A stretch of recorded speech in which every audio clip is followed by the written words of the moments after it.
ka-agree. Sa mapagpalang araw po sa inyo at andito na naman po yung lingkod, Ka-Oben Agri-Home at magluluto tayo po. Samahan niyo po ako. Ang lulutuin natin ay ang pangalan ay chicken buffalo. Ayan, abangan niyo po at sundan niyo na lang po, no? At pusuan niyo po mas po. Sige po, mag-intro muna tayo. Kaya na po.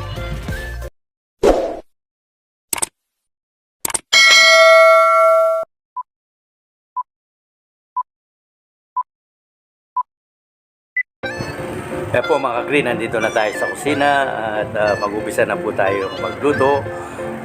Halina po kayo, samahan nyo si Ka-Oben Agri-Home. Siyempre, ang mantika natin ay butter. Yan po.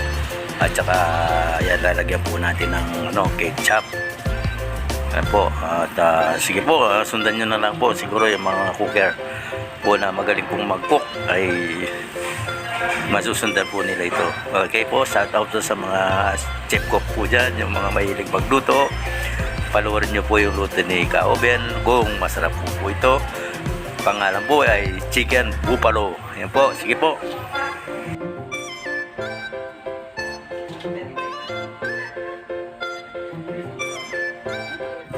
Ayan po mga ka-agri at luto na po yung ating chicken buffalo. Ayan po yung recipe niya mo.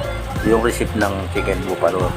At binigay lang po sa akin yung mga recipe. Kaya ayan, nilagay natin.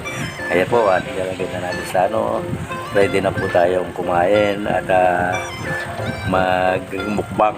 Mukbang o family bonding, ganyan. For occasion po. Ayan po.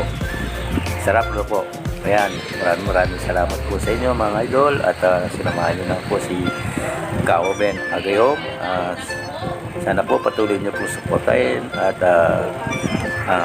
huwag nyong iwanan po. Salamat po, maraming salamat. Ingat po kayong lagi. God bless all.